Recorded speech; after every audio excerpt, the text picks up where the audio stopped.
Selamat to? Selamat. Ngomah piye? Ya pengestumu apik, Pak.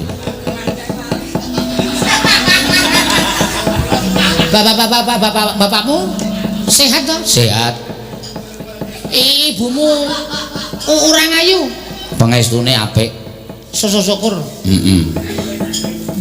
Oleh mlayu buanter banget bleduke nganti kaya ngono ae. Tekan kene kok mengalam-alaman. Antasena? Piye? Minggu sesuk kowe selora. Minggu ngarep kuwi. Heeh. Selo. Ora ana acara. Ra. Neneng nggonku ya. Ngopo? Aku seslametan gawe sumur. Awan po sore. Babar maghrib. Oh iya. Iya ora kita cilik-cilikan aku rerek iki gendurenan. Engko bar jam 7 elektron. Oh iya. Iki aku golek penyanyi sing wah. Jos. Ya ning aku ora seneng ya Pak De. Engko aku nek pas elektron aku tak mulai ya aku tak uyo-uyo ning omah. Ora masalah. Sing penting aku wis ngulemi karo kowe. Ya.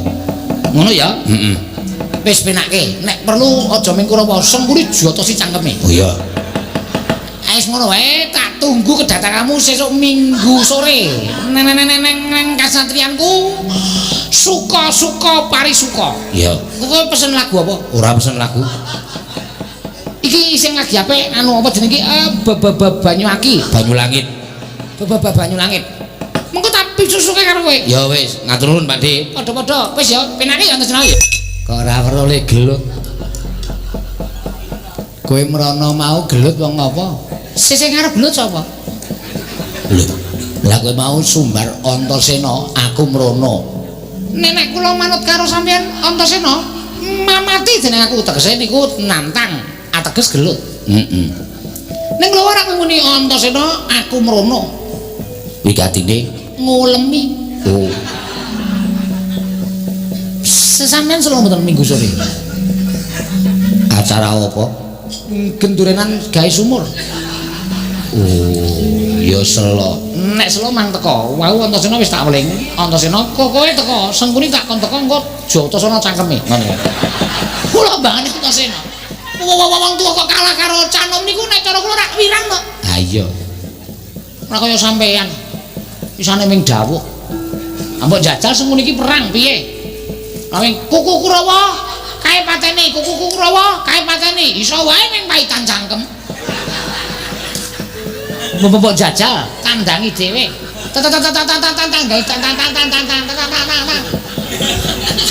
Tandangi dhewe.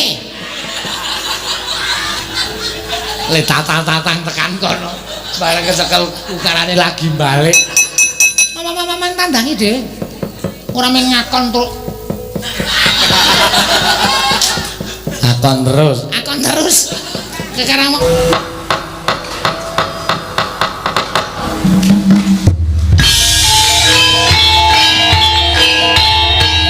dilanjutkan pagelaran wayang kulit Semalam Suntuk oleh Ki Dalang Seno Nugroho. Selamat menyaksikan.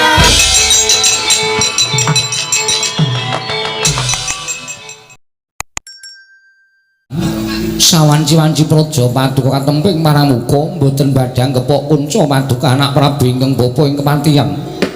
Remuk kasawurna putung sumangga kabandhem nonggir kawula nun. Nggih, Paman. Bakaring utama tindakna selawase lan diprayogekna anggenipun ngadheng ngarsaning manira Paman kula sejenar. Sampun mboten kirang prayogi piswanipun ing abdi kepatihan nggih anak Prabu ing Ngastina. Durna. Sarawujeng andika Bapa Durna, kula ngaturaken kalaharjan rawujeng andika Bapa ing Sukalima wonten ing Datul ya negari Ngastina. Bapa menemban Durna. oh, astaka swala sila bertapa siwalu gembal. Somorante, hawala. Kula nuwun inggih, Ger. Tansah pinangan ing kawidatan ing sambikala sawanipun ing Bapa ing Sukalima mangya widodane skala durga mendhak kala sirna. Namung kemareng kula ngaturaken pudya pangastawanipun ingkang Bapa kunjuk kersa paduka anak Prabu ing Ngastina, Ger. Anak Prabu Duryudana. Sampun lutamiakan ya bombong raos sing manah. Amawahana kabagyaning gesang kula. amwahono kasantosaning lair batos kula mboten langkung kasekejak nuwangken jenengan dika lenggah pupu Prambandono kawula nan sampun mboten kirang prayogi wiswanipun ingkang bapa ing Sukalima dinten sak mangke menika wonten negari Ngastina nggih Kakang Prabu Karna ing Awangga kasekejak nuwangken jenengan dika lenggah mataning datu ing negari Ngastina Koko Prabu Karna ing Awangga kawula nun Yai sampun mboten kirang prayogi wiswanipun ingkang raka ing Awangga namung derenan saksamunipun kepareng kula ngaturaken salam taklimipun ingkang raka kunjuk ngersa paduka Yai Prabu Ngastina boten canggu cangweni dumawahing wijan Rama keting Werdaya saestu andhatosaken cahya nur cahya daging rakayuwanan boten langkung kasekejak nuwangken jenengan dika lenggah kawula nun Yai sampun mboten kirang prayogi wiswanipun ingkang raka ing Awangga dinten sak mangke menika wonten negari Ngastina Yai Prabu Duryudana apa dene sira Dimas Kartomarmo prayogakno manusia di ngadeg ngarsaning pun Kakang lho diweji sesembahan kula pengayoman kula wonten ing Madyapada prakteng delahan sampun boten kirang prayogi wiswanipun ingkang rayipun Kartomarmo namun derelan saksamunipun kepareng kula ngaturaken sembah sumangga ping pangabektinipun ingkang abdi kunjuk sandha pepodo paduka Kanjeng Koko Prabu jimat sembahan kula ndak tampa siadiatur bekti lawan pun Kakang ora liwat pangestunipun Kakang Tampanono kula pun dinggo jimat paripin dayana ing kasantosan tatanan meringkang padha gantung sibu jenenging Sudi Ambabarake wigatining pasewakan aja nganti ana ing padha saur manuk madaning datul ya dina samengko iki Kartomarmo menapa sampun paduka dawuhaken badhe kula candhi nggo jimat Koko Prabu sembahan kula Koko Prabu pengayoman kula ing Madyapada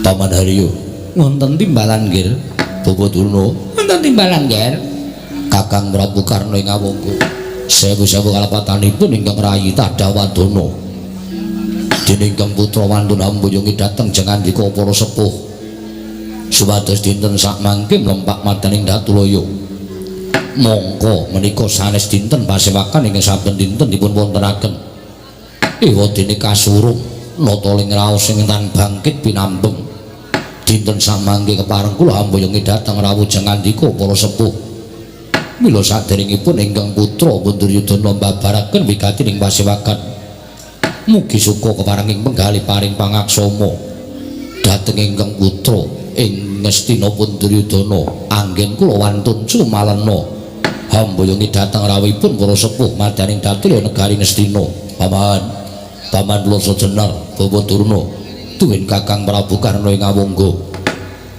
nyawa-nyawa jimat kula nggih sesembahan kula inggih paduka ingkang maring pengayoman dhateng abdi ing kepatihan nyata jengandika ingkang paring panggesangan dhateng ingkang bapa ing kepatihan mila sak mangke menawi katimbalan sowan ngersa paduka Gusti kula sanguta ing Ngastina sampun malih ing wanci rina nadyan ing wanci ratri ingkang bapa mboten nedya suwala tartemtu nedya mastuti dawuh paduka anak Prabu ing Ngastina malah sak mangke gandeng ingkang bapa sampun kepareng sowan wonten negari Ngastina tumunten hamba barana ingkang sejati menggah menapa ta darunanipun dene paduka ngawontenaken pasewakan ingkang beneka lan adat ingkang sampun nggih anak Prabu Ngastina semanten ugi ingkang bapa ing Sukalima nggih tambuh sutan ninggalih kaya wonten wigatos menapa dene paduka anak Prabu nglempakaken sangganipun para sepuh mila kados kula jangkah-jangkah anggen kula sowan wonten negari Ngastina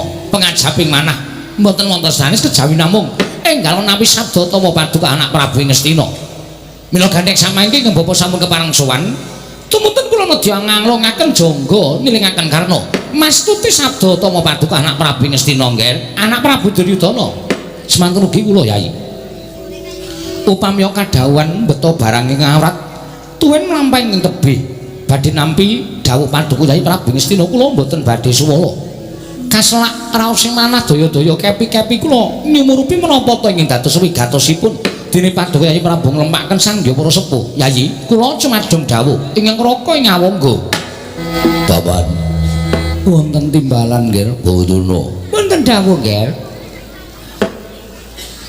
dinten samangke bombong raos marahipun ingkang putra ing Ngastina tanpa pepindhat krana wewarta ingkang sambung sumambung saengga samangke sampun dumugi talinganipun ingkang putra Ngastina pun Duryudana.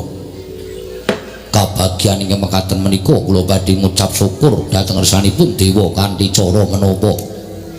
Kabungan ingkang mekaten menika kula badhe ngaturaken rasa syukur kula dhateng Gusti kanthi cara ingkang menapa kula kedah ngawontenaken rupian suka parisuka mangun sukane manah menawi perlu mboten mawi etang-etang kathahing probya ingkang medal saking negari Ngastina sedaya badhe kula cekapi krana kabagyan ingkang kula raosaken bebasan tumplak punjen sinundul puyuh. Nuwun sewu.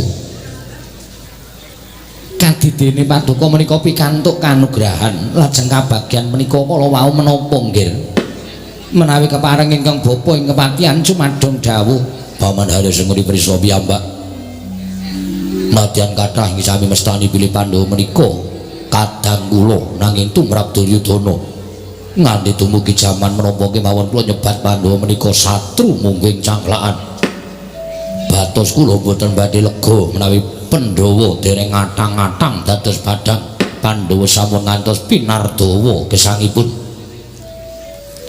Dinten samangke wonten pawarta ingkang dumugi talinganipun Duryudana bilih negari Ngamarta ketaman Melaing Jawata negari Ngamarta ketaman Pegebluk kathah para kawula ingkang enjing sakit sonten ketiwasan sonten sakit enjing kapraloya ingkang mekaten andadosaken bombong raos ing manahipun ingkang putri Ngastina Tanwandi menika mangke badhe ngembet dhateng kawontenanipun para Pandhawa jero negari Ngastina menika ingkang minangka dados makuthaning Ngamarta menika para Pandhawa. Nadyan Yai Prabu Puntadewa ingkang lenggah dampar keprabaning Ngamarta menawi kawontenanipun kawula sami kados mekaten menika tan wurung hanjurung dhateng keklempakaning kawula ingkang sakmangke boten badhe pitados malih kaliyan para Pandhawa.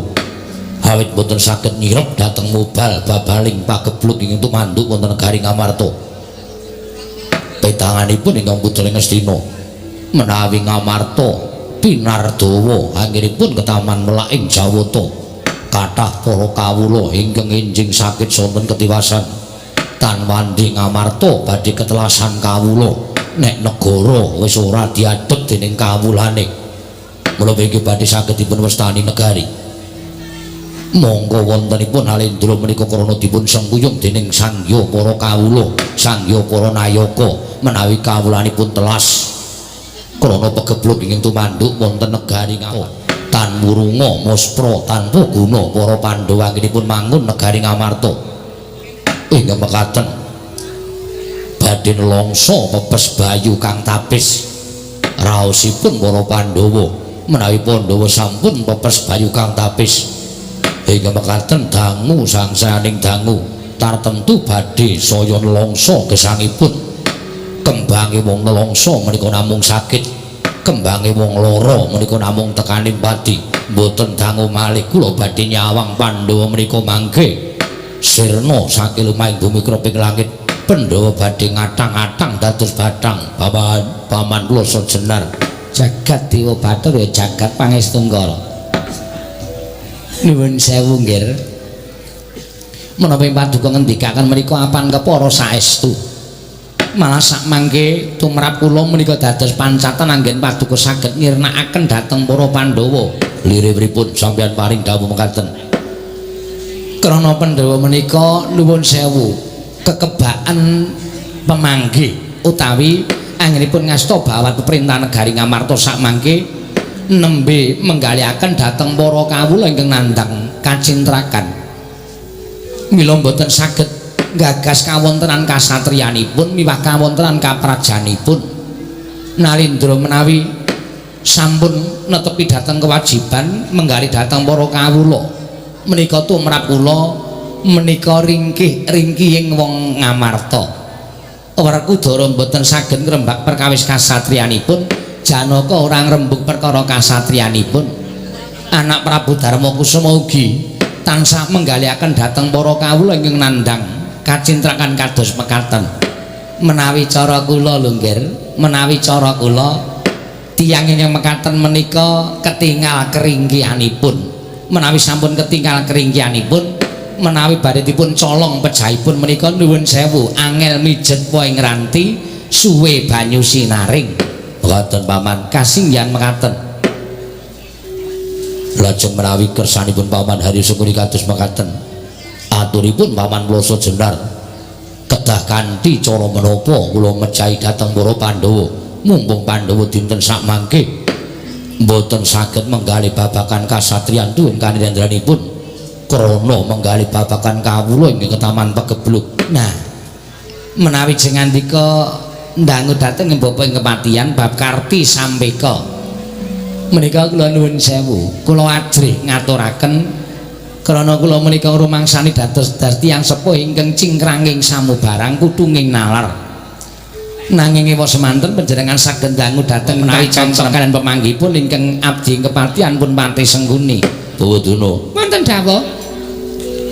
Kula aturi bloko suta. Kula aturi blak kotang terus terang. Kula mboten ngagem, Nger. Blak kotang terus terang bloko suta kaliyan kula. Inggih, babakan menapa? Kados pundi pemanggihipun Bapak Durna? Menggah menapa ing dipun ngendikaken Paman Hari Sengguni. Oh, nuwun sewu. Kula menika namung ibaratipun rek wonten wingking. Derek wonten kucing. Kuwalik. Ndeng. Rek gambar kucing derek wonten wingking. Dados menapa ing dipun ngendikaken Anak Prabu Duryudana, menapa dipun ngendikaken Adipati Hari Sengguni menika kula namung derek kok, nggih. Kula namung derek. Kula ngrumaosi kula menika ngeyop dhateng pada paduka Anak Prabu ing Ngastina. Kula menika ngrumaosi kula menika ingkang paring panggesangan jeneng andika Anak Prabu Duryudana ing Ngastina. Menawi kula kadangu, menawi kula dipun dawuhi, kula namung sendika ndederek. Nek ngono Kakang Durna cocok karo penemuku. Mesti wae cocok, Depate. Bab apa? Lho. Aku wis maturake apa Kakang Durna ora mireng. Lho. Sing ngendi, Depate? Ngamarta ke Taman Pagebluk. Ngamarta ke Taman Pagebluk? Iya. Anak Prabu Duryudana bungah penggalihe krana Pandhawa ora iso nggagas babagan kasatriyan lan kaprajane sing digagas para kawula. Mula gampang gawe pati ning para Pandhawa merga Pandhawa lagi mikirke para kawulane. Tumrap aku ngono kira-kira cocok apa ora, Dik? Kakang Durna. Oh, cocok. Apik penemumu. Apik, Depate. Merga wong iki nek ora iso mikir pirang-pirang sing dipikir ming siji, kuwi mujudake keringkianing wong sing mikir ki mau kaya ta para Pandhawa ingkang lagi mikir marang kahanan kawulane. Mula ora mikir babagan kewajiban kasatriyan, ora mikir babagan kewajiban kanalindran. Sing dipikir piye supaya kawulane iso enggal uwal saka bebaya Pagebluk ing tumanduk ana negara Ngamarta. Bener. Ya kuwi sing tak karepake. Oh iya terus sabanjure mula aku matur ngersani Anak Prabu Duryudana mumpung Pandhawa lagi repot. Wong repot kuwi daya piandele suda. Wong repot kuwi keringkiane katon. Mumpung keringkane ketok, daya piandele ya suda, dijangka patine Pandhawa tumrap aku angel mijet poe ngranti suwe banyu sinaring. Ngono to, Kakang. Kosek. Perkara kuwi dirembug sik, Depati, aja nganti kesusu mengko ndak kesluru dalan sing kleru. Iya, nek menurut kowe piye? Ya bener. Pandhawa saiki lagi mikirake marang kahanan para kawula ning Ketaman Pagebluk.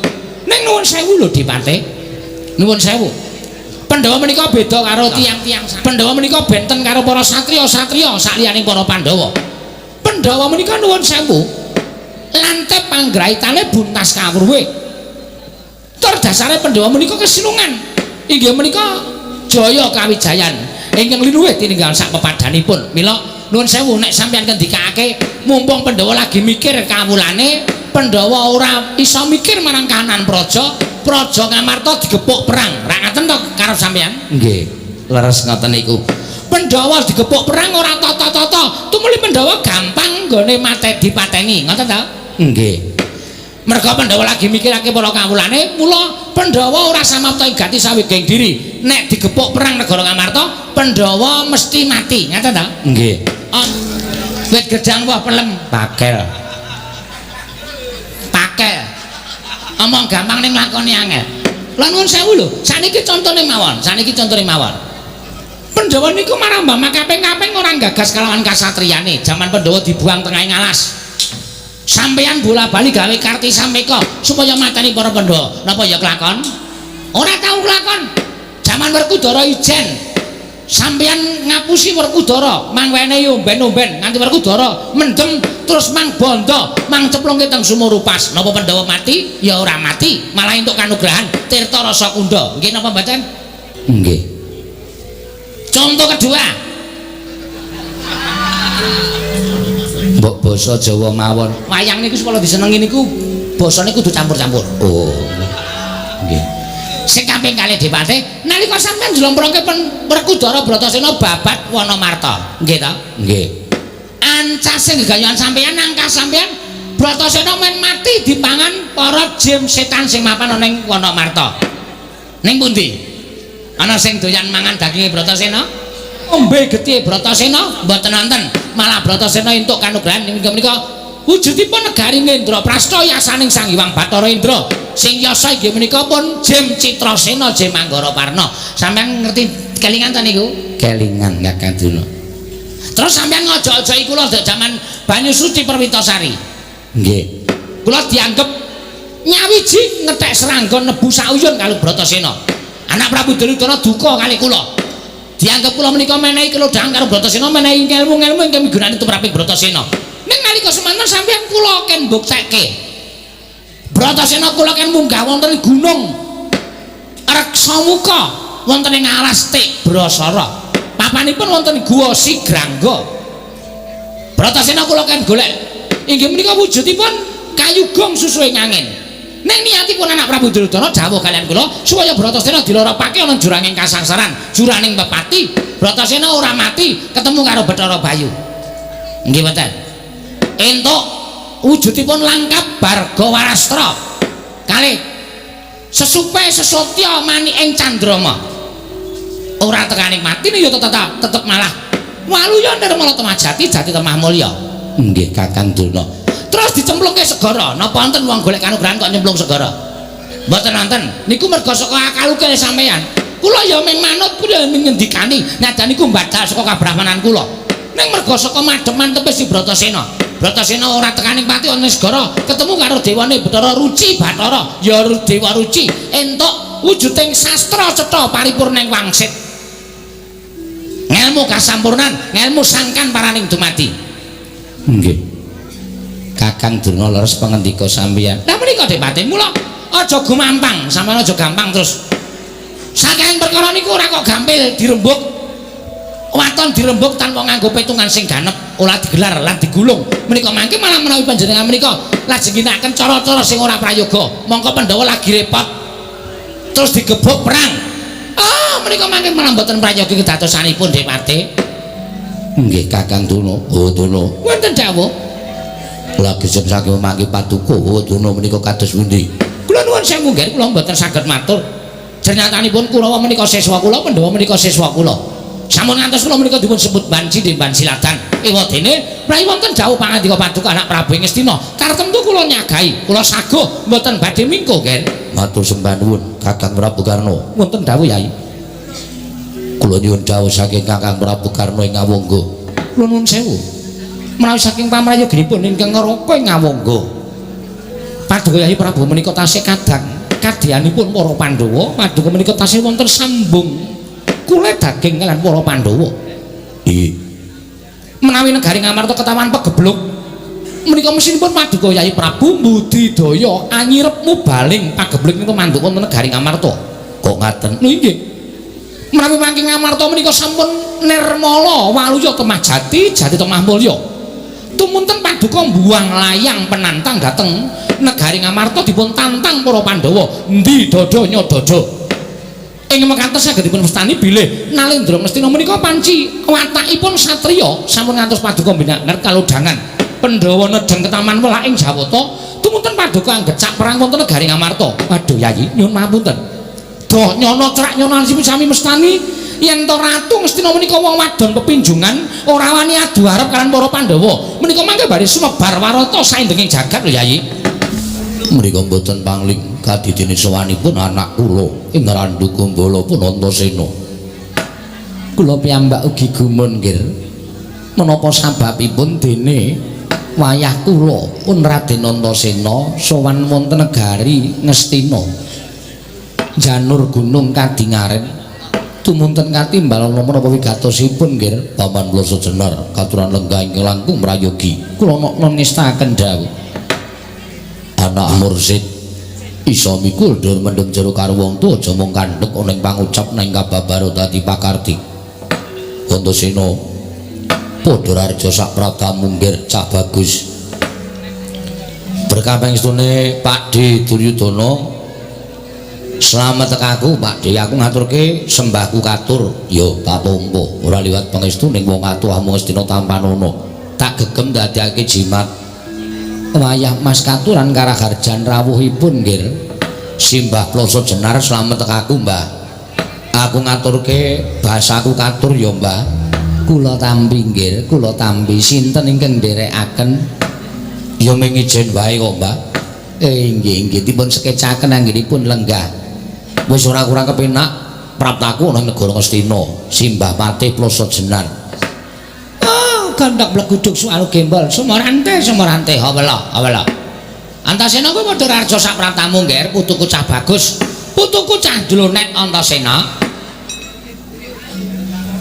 Eyang Durna aku Eyang Musukalima selamat tekaku Mbah ora nemuan suwe japa aku ngaturke sembahku ngersane Eyang Durna tak tampa gawe gedhe ning atiku ora liwat pangestu ning wong tuwa Tampanono ya Antasena tak gegem dadekake jimat karo sapa kowe nggih cah bagus dina iki mung ijen wae kok Mbah aku oh ya wis syukur mbok menawa perlu kersane anak Prabu Duryudana gage matur marang kersane anak Prabu Duryudana ya nggih mengko aku tak matur kersane Siwa Ngastina Antasena padha raja sak pratamu nggih anakku bocah bagus Siwa Ngawungga slamet tekaku Pakde aku ngaturke bekti katur ngersaning Pakde Ngawungga tak tampa gawe gedhe ning atiku pangestuku Tampanono tak gegem dadekake jimat Antasena Pakde Ngastina dawuh ana wigati apa dene sira sowan mongko tanpa tinimbalan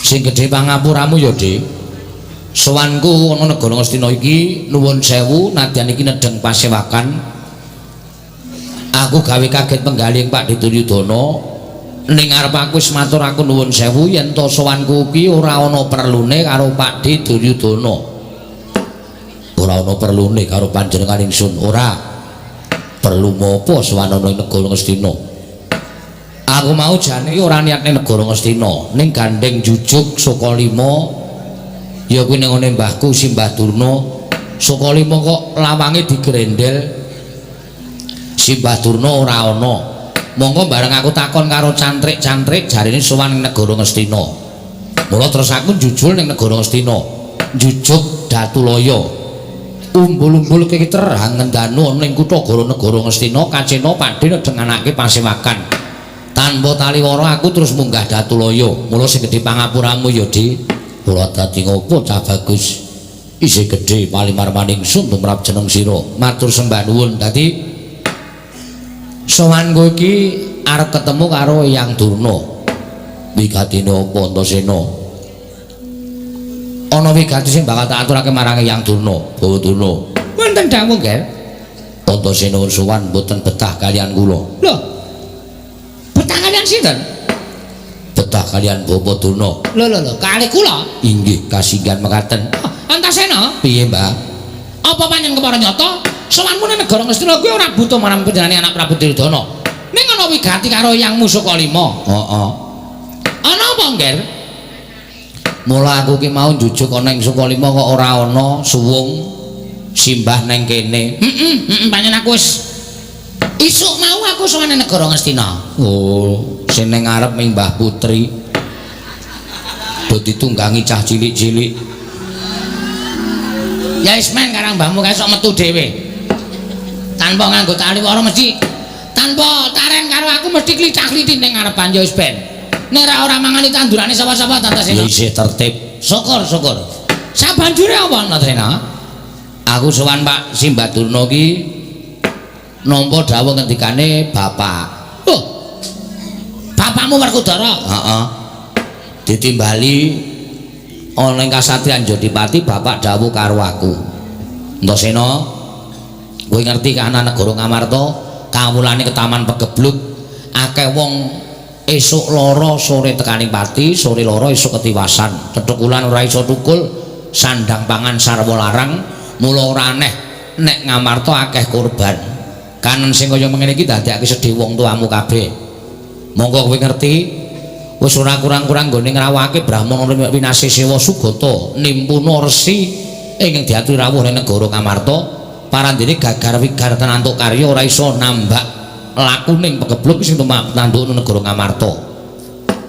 Terus aku matur bapak lah kersane bapak piye? Kowe tak kongkon swana yangmu Durna kae guruku, kae sesembahanku. Mula nyuwuna pituduh yen pancen Durna ngerti, Bapa Durna ngerti jaluk ana pitulungan. Syarate apa kudu iso ilang Pagebluk sing tumanduk ning negara Ngamarta? Nek nganggo syarat-syarate apa, nek nganggo pitukon-pitukone apa. Ngono kuwi. Terus aku mangkat iki. Ning dalan tak nam-nam, tak itung-itung, tak pikir-pikir, tak gelar, tak gulung. Ngendikane bapak kuwi tak estokke aku sowane negara Ngastina. Ning gandeng ki supaya mojoke karo Eyang Durna supaya gelem mikir. Mergo nuwun sewu panjenengan ki wis sepuh, nek ora dipojoke karo kahanan, kadang kala piyai sepuh ki sok moh mikir. Mula tak pojoke karo kahanan. Lek marep mojoke kepiye karo aku?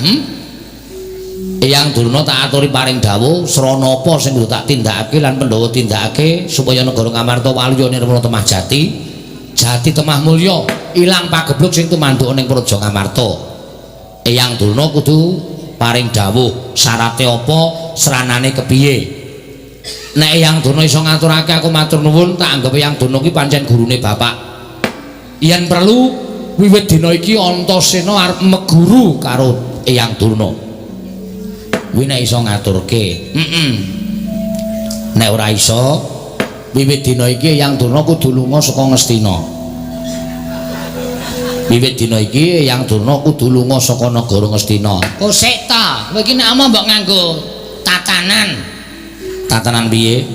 Ing atase kowe iki mengko tuku kok nundung karo Begawan Durna kuwi terus derajatmu ki apa Antasena? Selagine bapakmu wedi karo aku kok kowe kok cumalana clandaan, kowe kudu lunga saka paman kene. Sik. Enggah ning kene iki ora duwe hak tumrap negara Ngastina. Lho, kok ora duwe hak? Klebu Siwa Ngastina ki nun sewu lho Pakde. Panjenengan ki ora duwe hak negara Ngastina. Ngastina ki dake sapa? Ngastina ki dake Pandhawa. Pandhawa ki sapa? Pandhawa ki bapakku. Bapa Werkudara ki panenggaking Pandhawa. Mula nek aku nundung karo wong sing do lenggah ning kene iki aku ki duwe wenang, duwe kewajiban. Mergo iki termasuk negaraku. Negarane bapakku. Sampeyan ning kene iki wong dedeple. Sinuwun Ngastina lenggah ning kene iki Pakde Duryudana ki ming wong ngilih. Kala mangsa dijaluk sing duwe dibalekke. Oh to Pakde? Dos pundi paman? Nggih, ngoten mawon. Mbangane nyemelangi. Iya pancen bener. Simbah Pate Sengkune iki sune dicoperle dadi pate ya ming keleleran ning Kloso Jenar. Glundang-glundung kaya bakul semangka ya, Mbah. Nggih.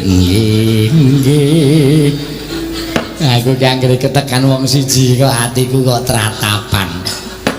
Padhe Ngawangga ku ya dedere Senopati, mongko gawe ning Ngawangga. Nek upama takon kundur, dheweke ya mesti kundur. Wong duwe hak aku tinimari Padhe Ngawangga. Kabeh sing nang kene iki ora duwe hak ngungkuli Antasena. Aku ki anak Werkudara. Mula nek aku nundung Durna kuwi wis wangun. Wangun to, Mbak Pate? Wangun. Oh, ditundung sakniki mawon iso ra iso ngandhake tundung mawon. Sengkune. Kok kaya wis ana wong kepepet kok malah diwenehi bumbu malah sing ora-ora. Wis, Simbah paring pangandikan tak tunggu. Nek iso paring pangandikan matur nuwun, nek ora kelambi apa-apa dikukuti leboki koper, tak suwun sampean golek kontrakan liya.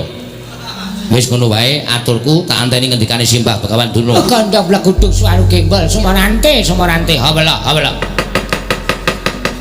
Yen kowe mau takon karo Begawan Durna, apa to sababe negara Ngamarta kuwi ke Taman Pegebluk lan srana, apa yang kudu tak tindakake supaya negara Ngamarta iso waluya nirmala temah jati temah mulya. Oh, Antasena, aku ikhlas menehake. Aku wis duwe gegebengan. Lan wis gumana musik ana nyati ning Begawan Durna. Sejatine Ngamarta kuwi gampang gone gawe padhang. Nanging merga saka gunemamu sing ora kepenak, merga saka omonganmu sing sajake ngembe ngias ngilani karo wong Ngastina. Apa ing tak jaluk paripaksa ora tak kandhake marang kowe. Lho kok malah nesu-nesu ngopo to, Mbah? Kowe kok duka ngopo karo aku? Mesti wae aku nesu karo kowe. Kowe bayi iki sore. Ora wani nundung karo Begawan Durna. Aku ki pujangga nang kene. Sakarmu, kowe arep muni pujangga sakarmu, arep muni nujung sakarmu. Ning kowe nang kene iki wong neneka. Kowe nang kene iki wong dedeple. Apa dikira aku ora ngerti ceritamu? Lho, wong dedeple piye? Iki pujangga Paranpara. Rak saiki, biyen kowe iki wong ngemis goleke sego sepincuk Asatama. Apa aku dikira ora ngerti ceritamu? Antasena gak ngerti ya. Ngerti, Mbak? Mbak coba didongengke. Rasa. Senengane kok, sengkune iki senengane bungah nek aku kepirangan. Apa perlu didongengke, Mbak? Nek aku perlu nek aku. Supaya damang, supaya cetha. Damang apa? Senengane ora wis rasa kuwi tak dicitake. Sampeyan biyen ming perkara njupuk lenga tala saka sumur sampeyan ngrakit suket dom-doman ya ora. Nganti gendhoga lenga tala munggah dhewe ning dhuwuring sumur disumurupi karo Kanjeng Eyang Dastarata. Ana piyai kok ampuhe kegila-gila murid terus diangkat dadi gurune Kurawa. Kowe biyen nek ora pamer sulapan ning kene iki ra ndek pangkat. Ming perkara sukete iso ngunggahke derajatmu. Ming perkara sukete iso ngunggahke derajatmu. Lah saiki sikut kok tok babati tok nggo pakan Mbah Putri ayo. Wih apik tenan. Apik apa? Kaya ngono apik ora. Ya ta. Mula aku nundung karo sampeyan iki wis sak trepe. Sadurunge Simbah Dastarata kuwi dadi ratu ning negara Ngastina. Sing dadi ratu kuwi Simbah Pandhu. Nanging Simbah Pandhu nalika semana murut ning kasedan jati papan tepet suci sinendal mayang dening para dewa weling karo Simbah Dastarata. Nek negara dititipke karo Simbah Dastarata, sak mangsa-mangsa wong tuaku Pandhawa wis dewasa kon balekke. Ning wangune ngemut gula krasa legi moh nglepeh. Kamukten sing semene gedene iki ora diparingke marang pepundhenku Pandhawa ning diparingke karo anake lanang ya kuwi sing jeneng Kurupati ya Pakdhe Duryudana kuwi. Apa to sok sababe iso diparingke dening Pakdhe Kurupati? Merga akal ukile nuwun sewu Patih Ngastina. Merga nek Ngastina iki bali marang panguwasaning para Pandhawa, Simbah Patih sepunika ora duwe kelungguhan, ora iso slegrang-slegreng nyam kamukten, ora iso mangani bondo negara Ngastina, ora sugih kaya saiki. Mula dheweke budidaya Pandhawa karo Kurawa tansah dibentik-bentikke saben dina. Aja nganti rukun, aja nganti campur, kuwi kabeh merga politike Simbah Patih Sengkuni. Apa ora kowe? Gentenan. Ora apa-apa kok nek aku. Kula wis biasa kok dinekke kaya ngoten. Wong Ngastina kuwi mung minangka ratu wakil. Arep kodrating jagat wis dipadha ngerti, sesuk bali ning negara Ngastina kuwi nganggo perang gedhe ya kuwi Bratayuda Jaya Binangun. Ning saora-orane tata lair sing lenggah Siwa Duryudana batin aku melu nduweni negara Ngastina. Nek sampean ora iso ngandhake piye carane Ngamarta iso waluyane Remana Temajati, Simbah Durna kudu lunga saka papan kene. Antasena. Piye? Lah kok dadi kewanen kowe nundung aku? Karung-karung kok saya kewanen. Saya ngias karo wong Ngastina, saya ngilani karo Ngastina. Aku ora bakal menehke. Apa to ingkang dadi syarat-syaratane yen Pandhawa bisa waluyana Remana Temajati, Ngamarta bisa padhang meneh. Ora bakal tak kandhakake. Nek ngono sampean tetep jarak perkara Antasena kudu nundung karo sampean. Loh, selagine bapakmu wis wedi karo aku. Lah kok kowe drajak-drajak karo wani karo Begawan Durna. Sing arep nggo menang apa? Rampung iki kowe perkarane karo aku diitung ning jaba. Aku padhangane wani, petengane apa meneh. Rupak wani, jembar wani. Loh. Syukur. Arep wangsulan apa kowe? Sampeyan wis marai mangkel atiku. Cetha nek sampeyan niku ora bakal ngandhakake negara Ngamarta kuwi isone waluyane Remana Temajati sebab apa? Wis saiki ngono wae. Sampeyan tak tunggu sak bubaring pasewakan, bubar pasewakan ora nemoni aku, goleki nggone jotosi nganti senengane kok wong kok jarak perkara. Nek sampeyan wau ora ngerti malah bloko Antasena, aku ora ngerti syarate apa. ning nggih pun dadi watake Kakang Durna jane ora dong ning keminter golek pendhok supaya ketok niku watak sampeyan. Niki rak malah ngrekasake sampeyan to sampeyan dunekke Antasena bubar pasewakan Eyang Durna ora nemoni aku perkarane karo aku wak golek tak jotosi nganti omong syarat apa marine negara Ngamarta. Pripun? Dek, nun. Kurawa ketapke. Kurawa niki nggone sapa? Kok kon ngetapke? Kagungane anak Prabu Duryudana. Sing wenang dawuh menika anak Prabu Duryudana. Sampeyan ora wenang dawuh. Nggih kula nyuwun senjata pitulung, nggih. Supados samangke saged wilujeng kula menika mboten dipun oyah-oyah dhateng Antasena. Apa rumangsa sampeyan diajang-ajangi Kurawa niku wis menang, wis tentrem, dereng. Kurawa niku mboten wonten sing iso menang karo Antasena. Kurawa 100 ngruyuk jiotosi kabeh glecak kabeh. Antasena goleki sampeyan. Kecekel Antasena nggawa glugu tuthuke cengel sampeyan. Pun mang bayangke wong kok gawe masalah, wong kok gawe perkara. Anak Prabu Karna Ngawangga kula nyuwun tulung, nggih. Nuwun sewu Bapak, Antasena menika anak kula. Kula menika kadangipun sepuh para Pandhawa, menawi kula ngantos mentala dhateng Antasena lajeng kados pundi pocapanipun Sobi? Doh nyana terak nyana sami mestani Karna menika setunggiling senopati ingkang boten saged nyawang dhateng mengsah kula. Mengsah kula menika mboten baen-baen, mboten selamakipun titah, mboten selamakipun menungso ingkang kedah sak bobot, sak traju kaliyan kekiatan kula. Menawi Antasena menika menapa? Aduh. Nuwun sewu nggih. Bobotuna kados pundi? Kula diandhawaken dhateng para Sata Kurawa, ngeroyok dhateng Antasena. Kurawa kalah. Kurawa perang kali Antasena kula tuku tiket pesawat. Ajeng teng pundi? Lunga saka negara Ngastina. Numpak kalap terbang. Kapal kok kalap. Nggih. Oh, wis malah ngrekoso urip kula. Bawan wonten dawuh. Kurawa dipun budalaken nuning nggih ngestaken dawuh nggih. Nyuwun pamit madal pasilan. Samangke babar pisan pasiwakan kula bibaraken. Sampun boten wonten ginanipun ngrembak perkawis Ngamarta ing Taman Pegebluk. Malah wonten mawon lelampahan kados dipun damel dening panguwasaning para dewa sami ngerti bungah yen Duryudana menika mboten utawi Duryudana nggadahi raos remen menika sajahi dewane padha ora sarujuk. Sampun kados mekaten nggih sedaya menika sampun dados pepestening Iwang Mahanasa sampeyan netapaken kula Wadibala nggih Antasena dipun pejahi. Menapa mboten mrangung prayogi dipun rangket rumiyin bejahi rasa perlu dirangket pateni. Oh nggih ngestaken dawuh pateni Dik Patih. Nggih. Antasena goleki pokoke langsung dipateni Antasena diboto-boto barang. Langsung pateni. Nggih. Nek lengane isih disuntak. Senengane kok ora. Nggih ngestaken dawuh Kakang Prabu Karna. Nuwun pangapunten Yayi menawi kadhawuhan supados kula menika mrasa dhateng Antasena kula mboten kemawon. Samangke kula kepareng wangsul dhateng negari Ngawangga. Trima mboten sumurup dhateng lelampahan menika. Lho semanggaken Kartomarmo wonten timbalan. Budal kang putus ingsun kudu kedaton. Kawula nun nyuwun pamit madal pasilan. Simbah Pate inggih nggih kula ingkang merpeki dhateng Anggir Antasena. Neng apa, Mbah?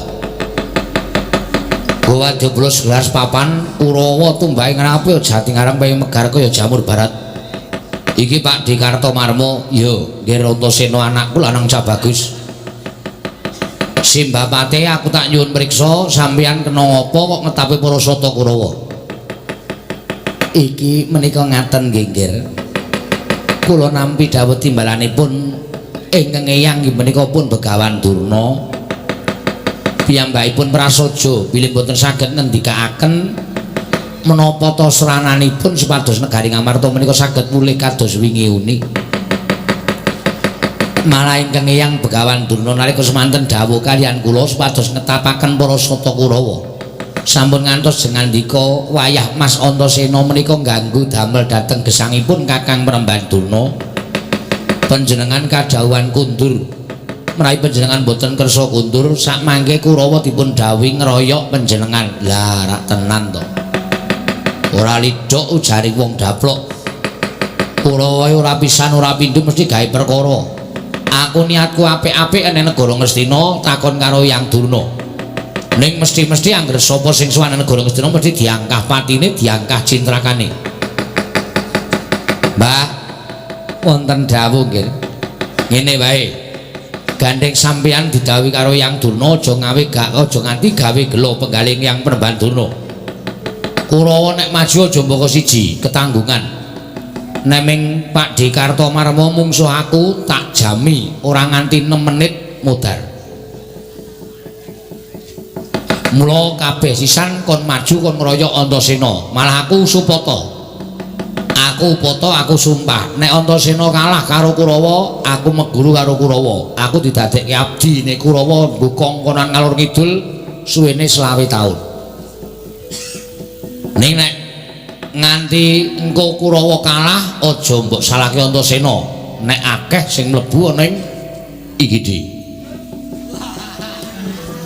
IGD iki apa, Mas? IGD iki apa? Unit gawat darurat. Kuwi panganan apa-apa? Niku papan kangge nambani kok panganan ora. Wis ya wis. Aja ming meneng wae. Antasena wis nantang kaya ngono kok kowe meneng wae. Antasena wani karo wong tuwa kendharat siramu. Maju rene Pak D nek kepengin kuwi. Maju. Menungso ora tatanan. Iki panjalmane ngopo? Diantem. Nggon sirah, diantem nggon dodo kok. Ngrasake lara wae apa? Kowe iki menungso apa kowe? Menungso apa? Menungso tenan. Lah carane menungso apa? Ing atase menungso tenan kok tak jotos ora males ming meneng bae. Njaluk mati cara piye kowe? Muk jar kowe.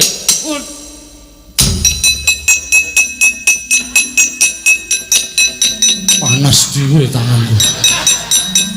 Jotos kok ora apa-apa diantem kok ora apa-apa. Kowe males kowe Antasena. Kowe males kowe. Kowe aja kaya ngino karo aku. Kowe males kowe. Iya. Duprok. Kowe iki ngopo kowe? Kowe kon males kok malah hiha. Kowe males aja kaya ngono males kowe.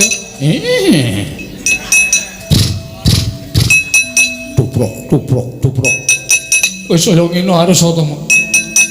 Aja saya ngino karo aku. Aku ki satriya. Aku anak pendhita kowe tak kon males kok malah iya.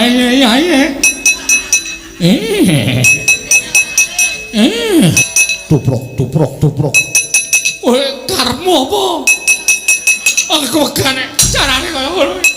Ning ati ki malah lara. Kok ngate malah. Duprok. Kau sik ta? Anak pendhita peng-pengan kok maju ora tatu ora babak kok nangis ki ngapa? Sakit hatiku lho, Man. Larang apa? Kula niku ngajar Antasena. Panjenengan pirsa piyambak tak antemi nggon rai, nggon dodo, nggon cengel. Antasena niku males niku mboten.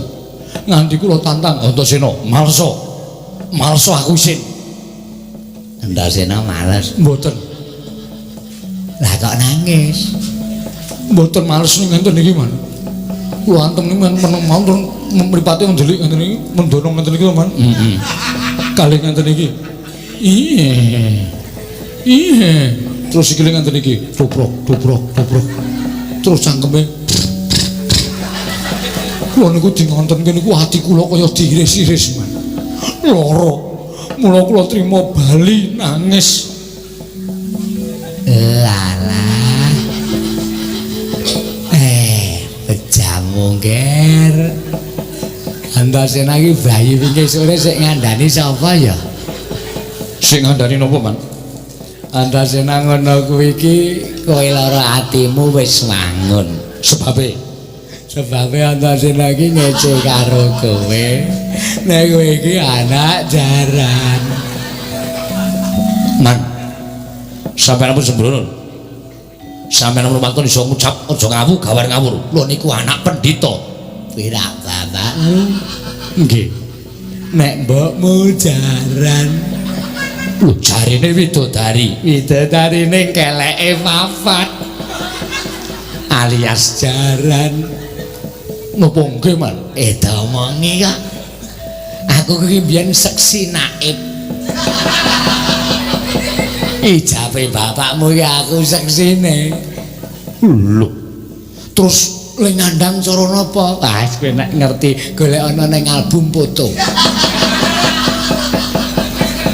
Bapakmu isih nyimpen. Wah, glelenge ra jamak-jamak. Sak ngisoring delamaken. Jare ibu kula niku widodari. Widodari ning sikile bapak. Napa nggih, Man? Domongi kok. Wis rasa kuwatir sok dilongkas kowe dielokke Bupati Kap. Napa niku, Man? Harapan jaran. Sok dilongkas kowe doyan Kalonjono. Wah, penyakit engko arepe dhewe. Nun sewu, Man, lajeng yen mrisa Apa? napa riyen iku dereng enten wong lho, Man. Ayam beng bapakmu nglidike ra jamak-jamak kok. Mula bapakmu nek nang omahku ki wedhusku tak kandhangke kabeh. Lunceng. Jarine luwih sempit. Penyakit ora. Dul, kula waca Jawa wae. Suaramu rada seru. Ngombe sing marai sehat kula sing wae. Age botol. Ya iya. Dikocok pe 15. Ya iya. Iku marai sehat. Mungsuh Antasena, Dut, mungsuh Antasena. Wani ora? Antasena. Bayi ini sudah jawani karo wong Jawa. Ratri semingga, antara gepok-gepok. Lho, iki ngopo iki? Antasena. Iya, Pak Di. Arep aku pendek ning aku pakjimu. Heeh. Rada mendak. Iya. Kowe arep wani karo Kulawa. Kowe ra sadar, Kulawa ki coba. Kulawa ki pakjimu kabeh. Nek kowe wani karo Kulawa, oke kowe menang. Nek kowe cocok kecemplung telaka. Wani karo wong tua-tua. Aku bal pengajian Ustadz Burhanuddin. Nek wani karo wong tua, kowe kecemplung telaka. Saiki ora nglasake lolo, cecuk diobong kowe. Diobong. Aku rasa ngurek. Lah, tak jadi gayel mesti wakjulan. Wong dikon ape kok gak gelem. Ayo, iki sing maju Pak Dewi Dulma Gati. Kowe arep kejak colo piye? Kowe arep kejak colo pelak apa? Tak ladeni legane atiku. Karto malmoso to moto celeke kena. Nek Dulma Gati aja pisan-pisan cepeleke karo Dulma Gati. Saulane aku wis tau dadi pegawe tok setan. Hubungane apa? Ayo. Kowe apa aku sing banget cuman cari kowe apa aku sing tekane buat.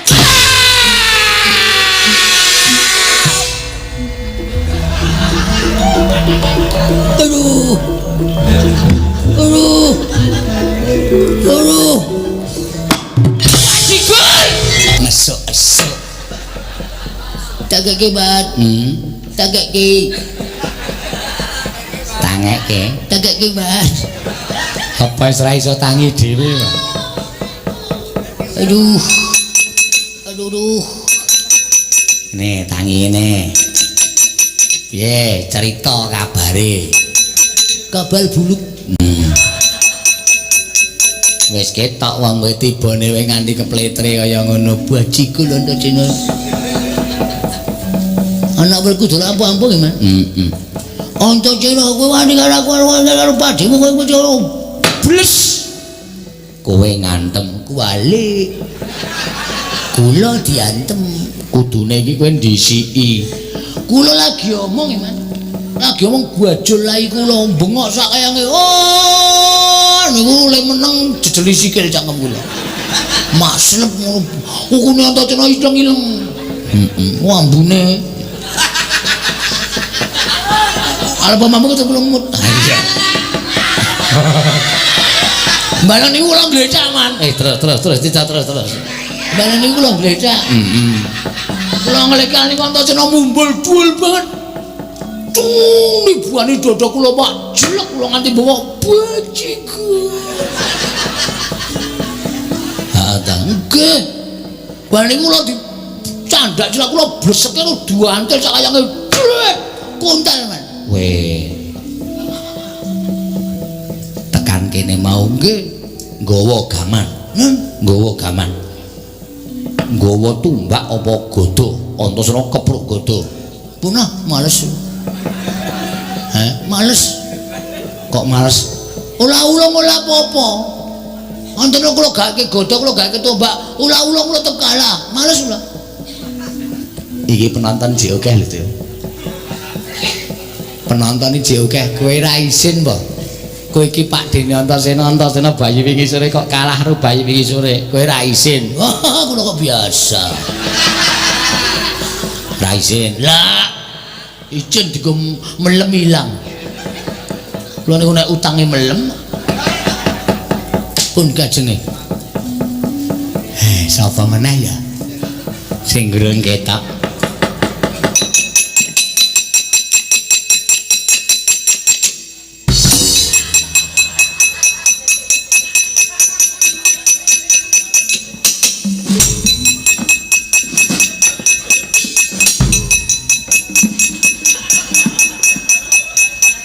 Ning arep perang kok rambutnya di lurus-luruske. Bar keramas. Oh. Bar keramas. Bar keramas. Obate apa kok rambutnya iso meling-meling? Fek Formula 4, Pak. Apa? Fek Formula 4, Pak. Ora obat batuk to? Nggo nambani tumo. Oh iya. Momong sing aman. Antasena. Niku sing kula goleki. Weh. Saben bengi kula ngimpi-impi kepengin adu arep kali Antasena. Dina niki kelakon man. Ha iya, nek pancen arep musono maju. Non Maju. kuku kula tak mriko tak ketemu karo Antasena. Nek iso tak pateni. Ratus mewan kula tandane. Antasena. Apa Pak Dicitraksi? Aku butuh ketemu kowe. Rene kok. Wah, kelakon aku merono. Piye ta kowe iki? Kelakon mati dening aku. Ya nek mati, nek ora malah kewirangan. Aku merono Antasena. Rene kok. Selamat to. Selamat. Ngomah piye? Ya pengestumu apik, Pak.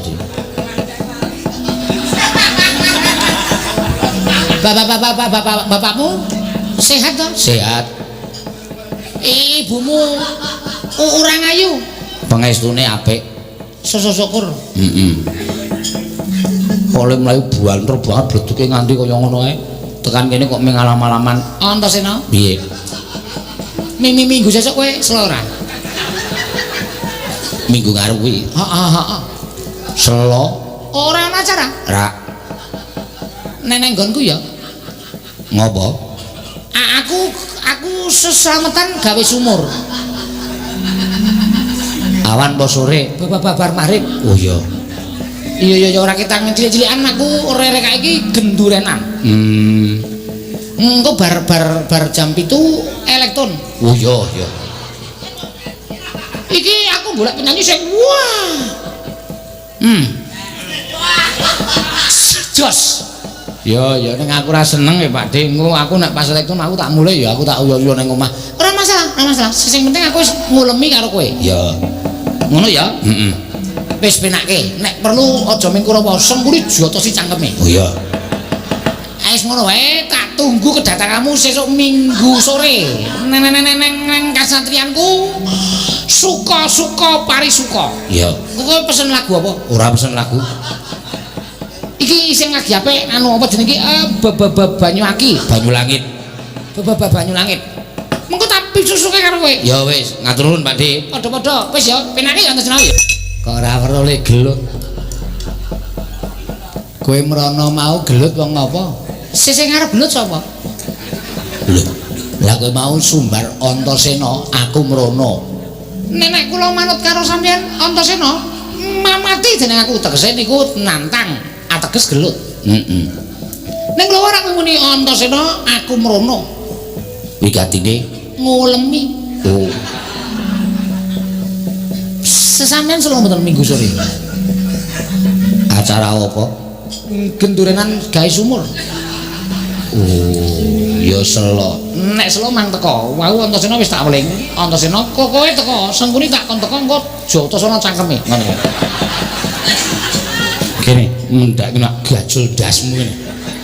Wis senengane ngedhu-ngeduru wong tuwa.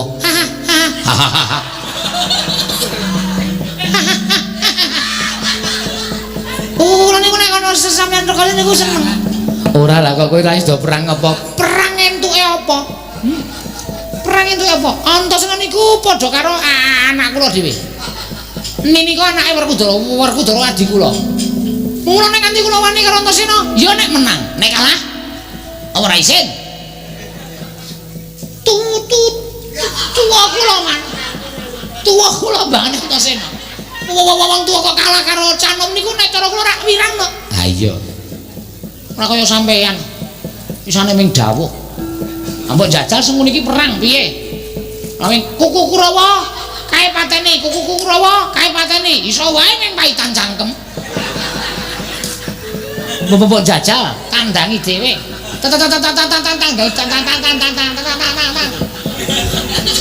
Tandangi dhewe. Le tatang tekan kono. Bareng kesekel ukarane lagi balik. Mama tandangi dhewe. Ora mung ngakon tok.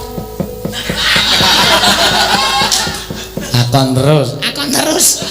Sekarang wong kami Solo niku bablasan emang. Ya wis ora arep ngakon kowe. Ora akon rasa ngundang. Ya. Romansaku kok Kurawa ki suwe-suwe aku liver. Ngampet atine ora longgar, ora ikhlas. Loro. Dul, Dul. Rene Dul, Ajeng adus. Ila demet. Romansaku Kurawa ki saya suwe saya nyepelekke. Saya suwe saya sak karepe dhewe. Aku ora seneng nek carane kaya ngono kuwi, aku segah dadi pengareping para sedulur. Ketok saiki kowe nganggo jeneng Eyang Durna ning kowe nglumpukke Kurawa sing kok kon njotosi aku Kurawa. Muni ora?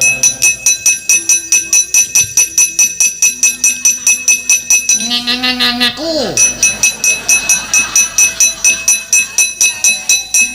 Rumangsane padake ra. Ya ora, Mbah. Apa, Mbah? Kula mengentuk dawuh saka Durna. Nek kowe ora ngetapi Kurawa tak ngira lamun Kurawa ngroyok aku. Nek gandeng tok dawuhi Kurawa ngroyok aku. Kowe didhawuhi ora, Pakde? Aku dikon.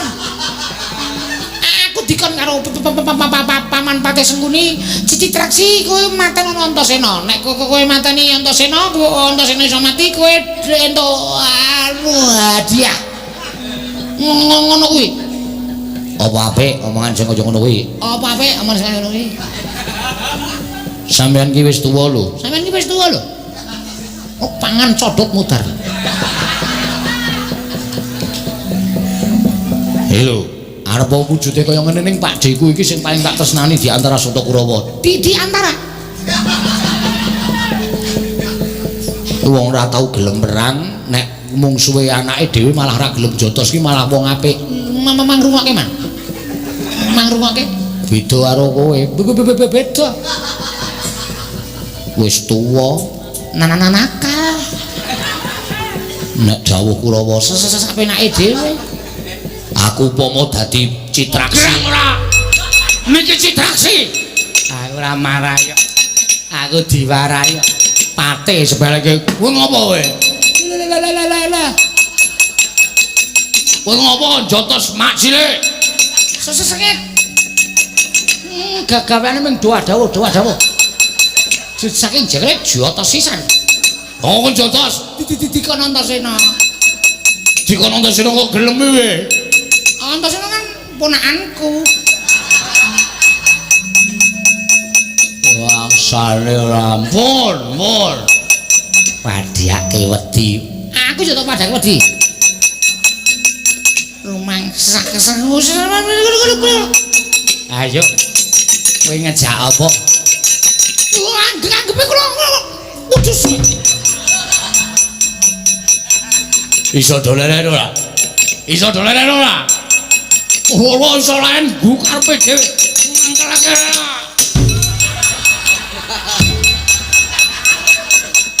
Gwen.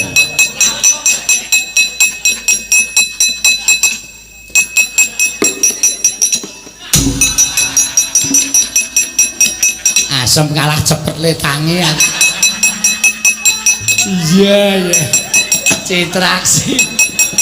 Gugu karepe. Karo Kurawa ki janjane ming tak nggo sangu golek keringet. Ora-orane nek aku kalah karo Kurawa. Yo, aku percaya marang katidayanmu. Nang engko sik to. Aku kok rada cubriya dene kowe diutus karo wong tuamu, lah kok dadak takon karo Begawan Durna. Nek jane ming tak nggo pawadan, Dik. Aku ora mentolo nyawang kahanan negara Ngamarta, mula aku duwe penemu aku tak takon karo pendhita sing ngampuh. Sing tak jujuk ya Begawan Durna Hyang Durning Sukalima. Antasena, Piye? kowe iki ngopo kok dadak takon karo Begawan Durna? Selagine aku wae ingkang persasat pendak dina Srawung wae yen to babakan kaya mengkono aku tipis kapercayanku yen to ulah kebatinan aku ora percaya karo Begawan Durna. Lah terus kahanan negara kaya ngono kae piye, Pakde? Pakde kudune iso menggalih. Antasena, Pandhawa kuwi ngedhep piyayi luhur, piyayi pinter tur dasare titis dewa. Sapa? Lho, kok Prabu Ndarawati, wakmu ing Ndarawati. Oh iya ya. Lah iya. Kena ngapa ora masrahke perkara iki marang Kanjeng Koko Prabu Ndarawati? Pasrahno Antasena. Aku percaya. Kanjeng Koko Prabu Ndarawati, Koko Prabu Sri Bathara Kresna kuwi titising Sang Hyang Bathara Wisnu Dewa ingkang ngandung katentreman lan kabagyan. Tak kira jagat iki mesti bakal tentrem ayem. Ngamarta bakal pulih kaya wingi-uni. Ngono ya, Dik. Iya. Yen ngono aku nyuwun pamit. Tak bali nang negara Ngamarta. Tak matur karo Siwa Darma Kusuma yen perkara iki tak kon masake parang Siwa Ireng. Mengkono luwih becik. Ndang Barya, aja gawe geger negara, ngestina mengko mundhak ora prayoga kedadeane. Aku nyuwun pangestu. Sing ati-ati aja kaya bocah cilik ngger Antasena. Ya, Pakde Karna Basusin.